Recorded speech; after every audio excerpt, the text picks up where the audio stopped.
who turns 80 this year has just learned about blood pressure problems in the elderly, et cetera, et cetera, et cetera, et cetera, et cetera, et cetera. We come down to here where it says the mean systolic blood pressure measurement is 130.2. Okay, so the mean is 130.2. I'm going to try again to be able to write. So there's our mean, okay? The mean is 130.2.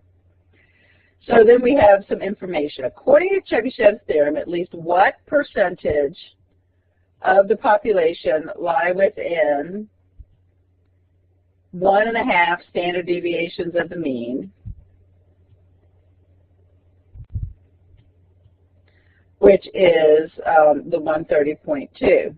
I'm trying to draw, but my pen is going all over the place. So, and then the second part, suppose the distribution is bell-shaped. If approximately 95% of the measurements lie between these two values, then the approximate value of the standard deviation, according to the empirical rule, is. So, all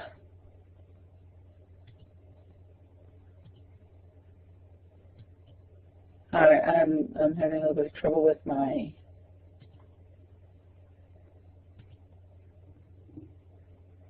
Let me go back to the arrow, and maybe, there we go. So in this problem, mu is 130.5, and here is the formula. 100 times 1 minus 1 over k squared percent. There's the formula for Chebyshev. Now, the 100 and the percentage here, those just semantics. You don't really need that part. Okay, if you just remember that this part of the formula will give you a decimal, and then when the problem asks you for a percentage, you have to move the decimal point over. So this simplifies to 1 minus 1 over k squared, if you remember that it gives you an answer as a decimal, and you'll need to change it to percent before you answer the question. So the question was asking for the percent of the measurements that lie within 1.5 standard deviations of the mean.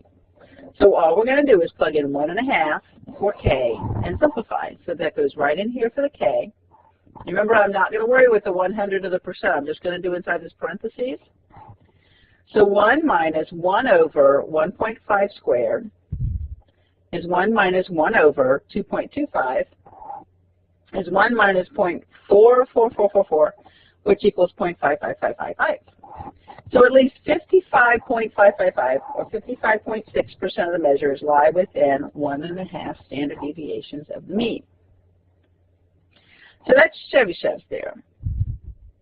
Just plug your standard deviation in and solve, just work it out, okay? The calculator will do all of that for you. The second part says, suppose the distribution is bell-shaped. If approximately 95% of the measurements lie between these two values, then the approximate value of the standard deviation according to the empirical rule is. Now, the empirical rule states that in a normally distributed population, 68% of the measurements will fall within 1 standard deviation of the mean, 95% will fall within 2 standard deviations of the mean, and 99.5% will fall within 3 standard deviations of the mean. That is the empirical rule. So if it asks where does 95% of the measurements lie, that's 2 standard deviations. Okay? So we're going to find the difference between mu, which was 130.2, and one of the endpoints, and then divide by the number of standard deviations in that percentage. So from one endpoint, 140.6 minus 130.2, so the endpoint minus the mean gives us 10.4. Now 95% corresponds to 2 standard deviations, so we divide that 10.4 we just got by 2, telling us that the standard deviation is 5.2, and that is the answer that goes into this block. Any questions?